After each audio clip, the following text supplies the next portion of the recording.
video is sponsored by AlphaDraft, where you can play Fantasy, League of Legends, and other esports, CSGO. But for League of Legends, you'll be able to play the Season 5 World Championship, which is upcoming. In the past, you could play LPL and LCK and LCS.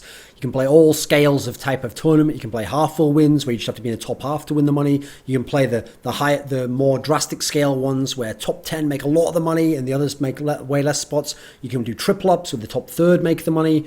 Very interesting, different set of system. Almost any type of tournament, type of pay scale, type of entry fee you could want, it has it there, and it has it for the different leagues. And so if you want to play, you want to give me them money and me money indirectly because they pay me like a motherfucker, then you can go to the link in the description box below to AlphaDraft. Now, the LPL, the Chinese Premier League of Legends League, and China as a region in general, has perhaps the most League of Legends talent in the entire world when we're talking about high-level talent. Korea has a lot, but China has so much and has displayed so many and has so many teams. They have 12 teams in their league. They have LSPL as well, which isn't really a challenger league. It's like a secondary league, but it runs as another league in another sense, and it has extremely good players of its own. And you've seen Gu have come through and had great players and have great performances, at least when they were an LSPL team. You've seen this with other teams in the past.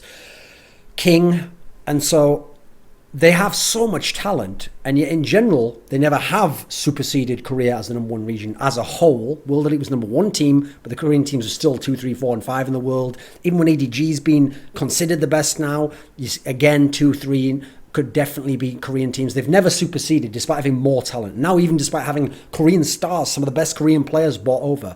And part of the reason for that is the way that they distribute the talent and how ineffective their use of this talent is. If you got this talent and you gave experts the chances to put teams together of star players and players who'd fit together well and players who fit an identity, you could make 4 or 5 LPL teams that would all be contenders to be the best in the whole world, be absolutely incredible, and potentially be better than anything even Korea could offer. Even with Faker over on SKT, you could have better players because you could shore up the other spots. You could have an identity which could kill a Faker star, superstar mid team, because you could attack the bot lane, you could attack Bengi's vision control, all these aspects. You could do so, but instead they have 1 or 2 really, really good teams in China, and then the rest, they have this massive mid-tier of like good teams to bad teams but with good players, to teams in the middle with decent players and a decent style and some effective qualities, but key force in other areas where there's another team that's better they can beat, but a worse team they'll lose to. And then the bottom of the league, you still have some talented players but not being used correctly, and you have all this talent, and in general it's mismanaged, with the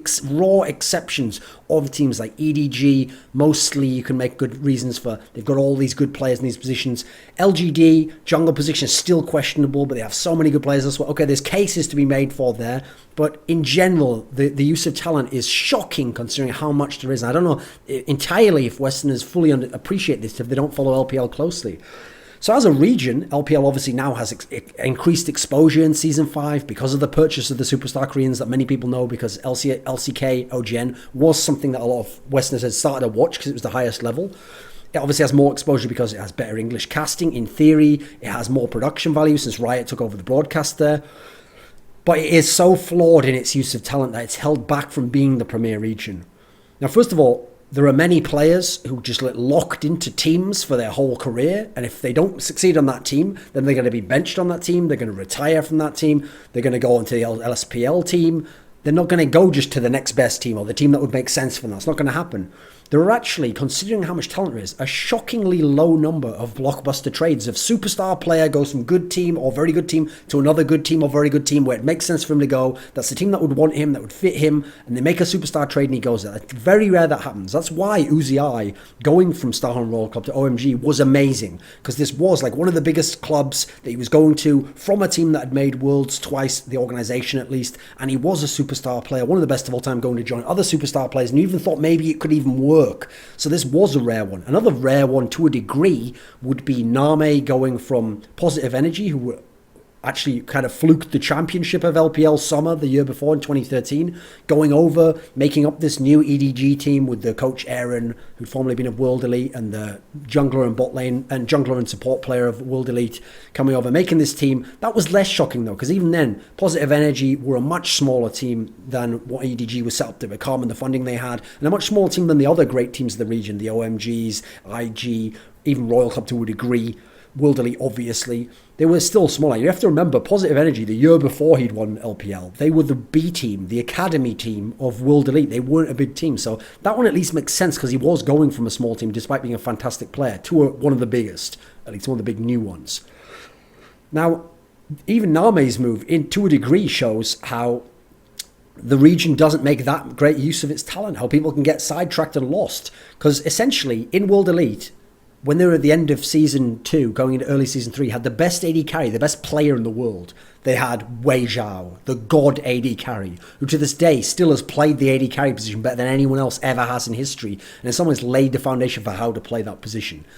So they had this player, but little did they know, as he was going to have some issues early in Season 3, his true successor as the next great AD carry who would do all these things in China was there on their academy team the whole time the season before. But they hadn't been able to make use of him. They hadn't brought him up. He hadn't been brought to another better team. It wasn't until over a year later when he'd overwhelmingly proved his quality as a player, just destroying other teams and making incredible success from a shitty team where the other players didn't go on to any success. It's only then that he got his chance on a big... The rest of the region didn't make use of it. He didn't get picked up by IG. He didn't get the offer from Star and Royal Club when Uzi I said he was going to retire. These things didn't happen. They didn't make use of the talent, even in that case. So that's the problem. The talent within the Chinese region seems to have no rhyme or reason as to why it's located where it is within the league table. You can have a fantastic player being the 9th best team, but for no reason, even though the 3rd best team needs a player at his position. So I'll give you some examples of the poor use of really high quality players. So let's start out with some of the Koreans they brought over. Because if you're going to sign superstar Korean players for massive salaries, you'd think that the teams who would sign them would be teams that think, right, that's exactly the sort of player we need and who will facilitate these other players and make us one of the best. If we're going to sign for someone for $600,000, obviously we're aiming to be the LPL champion, right? But you look at some of these moves and they don't make sense in that context. So Vici Gaming bought Mata and Dandy, the 2 MVP level players of the Season 4 World Championship, 2 of the greatest, 2 top 10 players of all time in League of Legends, multiple time champions, incredible players with impeccable resumes of top 4s in domestic and international tournaments in general, aside from that one World Season 3, we won't mention that matter. These guys were gods. So you'd think the 2 sorts of players you definitely pair these players with, looking at who they are as players, how they synergize together for their vision control, and then the sorts of players they've thrived with and been able to facilitate, you'd go like this. AD carry for Mata, we've got to have a really strong one, and a strong laning one. Then we've got to have a strong mid laner so that Dandy can gank for him, can counter gank for him, can allow that guy to have free reign, to farm, to play well, to snowball. Instead, VG have neither. They get Vasily, who wasn't even the best AD carry in North America, but was decent in a region that suffered for AD carry talent at the time. They get Vasily, he's a big problem. The player they've had since has been not much better. Then for mid laner, they've got Hitong, who is an absolutely terrible player in the context of elite level teams that VG should be trying to be. Not even close to a top one. Meanwhile, you've got all this talent elsewhere in the league. So World Elite, they managed to get Xie, a guy who we saw at the IM World Championship, put on some really impressive performances, playing really nicely on champions like Ari, obviously on champions like Diana, etc. He potentially was dangerous in these scenarios. He doesn't go to a team like VG where they could make use of him. He goes to a bottom feeder team who never do have any success, who never do anything reasonably impressive. Gu come into the league this split, and they have this guy TNT, who's probably the best AD carry in the world, even though people don't know it. As amazing as that sounds, he might be better than Imp. Obviously, Imp has the pedigree and the history going back, but for the whole of the season, TNT might be the best AD carry. No one knows about this guy until this split. This guy wasn't even an option to go to a team like VG and pair with Mata and become a superstar and make one of the best teams in the league. Even Snake, people of the much maligned Crystal, this guy, aggressive player, wants to play playmaking champions. Put him with someone like Mata. Give Mata a chance to rein this guy in a bit, to deal with him, to emphasize his aggressive qualities in the right sense. Mata, at his best, is sort of that Sith Lord aspect where he takes the apprentice and he molds him. That's how you want to see him, at least. Give him that sort of tool to use. Even think of Name. Name, his spot was gone on EDG because of Deft, and then he had to move and he went to King and that all went to shit. Why was it never an option that he could come and play with Mata? And they could have this incredible late game team then, with this godlike vision control, and then a late game AD carry. Why was this another option? Never was. He went over to King, they were shitty, they got relegated, he came back, they had their problems. He still played very well, actually, over the split. People don't know that. But his team had so many problems and so many deficiencies in terms of the other players degrading and the style going to shit and the coaching non-existent, it seemed like. The talent doesn't get used. Invictus Gaming. So they buy Save, but then they buy Cacao and Rookie. Now, it makes sense because of Cacao and Rookie's legendary synergy from KT Arrows, and Rookie is such an excellent player, and Cacao is a god, that you have to have Cacao, and if you're going to have Cacao, he'll better facilitate Rookie, and mid lane's a better position overall to have for this, and we'll have an advantage there. That all makes sense, but what do they do with Save? They don't sell him off. They bench him down to their LSPL team, then he even gets benched there. And he literally, since he went to China, has just been doing nothing. And essentially his career's done now and he's just collecting a check and that's the end of his career. He doesn't go off to a team that need a top laner. He doesn't go to VG. Obviously in VG's case, they couldn't actually have him because they have Dandy and Mata. But in future, they'll be able to. He doesn't go to a team that need a solid top laner. Like he doesn't go over to OMG when they need a top laner. When Going has his issues and they could use a player like Save. He doesn't go over to, let me think, who else could we say? Oh, a team like King, who were made up of mainly Chinese players, and then Insect had his issues, and maybe Zero was going to leave. Okay, bring in this guy as your top player now. Make up for Cola and his problems he had at different points in time. So why didn't IG, since they couldn't use Safe, get in a Chinese player to make up the spot then? And we know now they got Zitai and that sort of worked, but they could have had. Why didn't they get Flandre off Snake when Snake was a no-name team? Why didn't they see his potential when they pick him up? Doesn't happen. Why did even Kohler? He used to be a good top laner. He used to be a strong top laner. Sat there in hell on King. They don't ever consider bringing a player like him over Chinese, so it still allows you to use the Koreans in your team. LGD gets Flame. Still one of the top 10 top laners in the world, if not approaching top 5 top laner in the world. Because one of the other top 5 in the world who better fits his team is Acorn, he's never going to get in the match. And so he's basically not only being forced on a support champion, it wasn't even his style, but he's managed to make that work. He's now semi-permanently benched because he can never exceed the other guy in the team. Because even if he plays better, that guy actually fits the team better. And actually that guy plays just as good. But he doesn't go to another team. They don't sell him off to someone else for his contract to someone else. He doesn't go play elsewhere. He doesn't even go and play at LSPL. He's stuck in a position of just being sat on the bench when he's much better than like 40 other starting LCS, LMS, LCK, LPL top laners. And he's just sat on the bench. This shows how they don't make use of talent. Masters 3, M3. They get Dade and Looper. Guys who used to be on Ozone. Dade on Blue more recently. White also is the other name for Ozone, remember? And what do they do with these top laner and mid laner who've played their whole careers with Dandy and Spirit? Don't give him a good jungler. Just give him a shitter jungler who does nothing. That's really what happened. Meanwhile, we live in a world where put Dade onto a team like Chaogu, these guys could do fucking miracles. Remember, Chaogu has a Korean mid laner, Doinbi.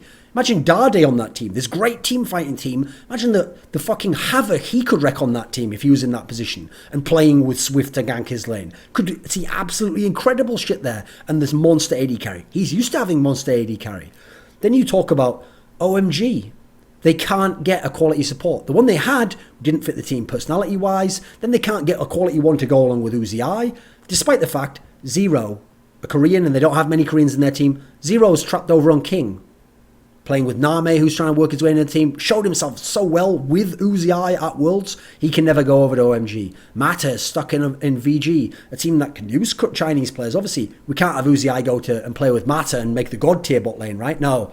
Even Hart is trapped off in fucking UP, and Hart's still a really solid player who's got a monster thresh who could still make a lot of damage with the right UP, with the right AD carry, but he can't get an Uzi I type guy. Talent's not used properly. Now, what are the reasons why they don't use the talent well? Right, believe it or not, it actually comes down to the fact that LPL is this playground of the millionaire and billionaire sons and relatives or rich men directly. Because the money is so big, it's actually spoiling the scene. Because first of all, they overpay. And so as a result, when they pay you 4 times what someone else will pay, yeah, you will just sit on the bench or play for the LSPL team, even though you're much better. And in terms of competition, you'd go to where it made sense for you. This team fits me, or it's a lesser team, but I get to play in LPL and be a starter, or it's a team where it's a risk, but if the team works out, we could win the league. People don't make those choices because they're getting overpaid. And as a result, bigger teams can have great players and just bench them and shelf them eternally. Meanwhile, lesser teams are scrapping to get these raw talents that don't cost so much. Then, because of overpaying, you lock people into long-term contracts. So that if you decide he doesn't fit your team anymore, that's just the end of his career. Here you go, I'm keeping paying you, but stay on the bench. Don't do anything. And now you're done. You don't go to the other teams that make sense. And what's the problem here with these long-term contracts that are overpaid? Buyout clauses are massive. So that if you leave, they want to make a massive profit off you. So now it's not just that the team who wants you, need you, and could use you. Now they're faced with the choice of, do I sign this guy for $70,000 or $100,000 when there's a player who's a bit worse, not well known, and doesn't have as much experience, but I'm gambling could be better, and maybe he has no signing fee. Maybe I'm taking him from solo queue. Maybe he's far less from an LSBL team and I have to pay $20,000 there. Now you're making business decisions fuck with what should be in-game quality GM decisions.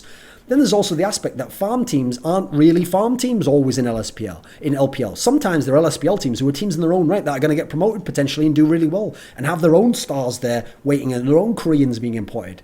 Then there's the aspect that some farm teams are purely farm teams, but they're pretending they're not farm teams. They're pretending they're an LSPL team, but they have this huge roster where their aim is to try out different players that are bought cheaply or bought Koreans that they collect from solo queue. And you're cheaply figuring out which players are good to then put onto your really good proper team and to take into your proper LPL team. And so you get some talent that way, but it's never the talent you want. It's never the talent that's sure thing that we know is going to work. And sometimes players, in the process of working out if they're good enough, they fall through the cracks, and these really good players get lost there. We don't get to see them in LPL where they could be. So it's really a shame because there's so much talent in China. But in terms of organising the teams and where the players go and how the contracts work, as great as it is that they're paying these players all that money, it's actually spoiling almost everything. And they don't make use of the players that are out there. And instead, we get a degraded, even top tier because so much of the talent that should be in those teams is playing for middle and even lower tier teams. It sounds crazy because aside from Europe this split, there weren't many splits in the past in LCS where the lower teams had the quality players. But now in LPL, there are really quality players at nearly every position over collectively or the top bottom 4 to 5 teams in LPL that would be good enough to be starters in other countries and should be starters in LPL in top teams and would make those teams world championship. We could have, like, adding in the Koreans, like 8 teams that legitimately could be the world champion and are that good. And we'd have the best league in the world when you add in these Korean stars to LPL, but it doesn't exist like that. Now, speaking of someone who does make good use of money, AlphaDraft, very wise decision.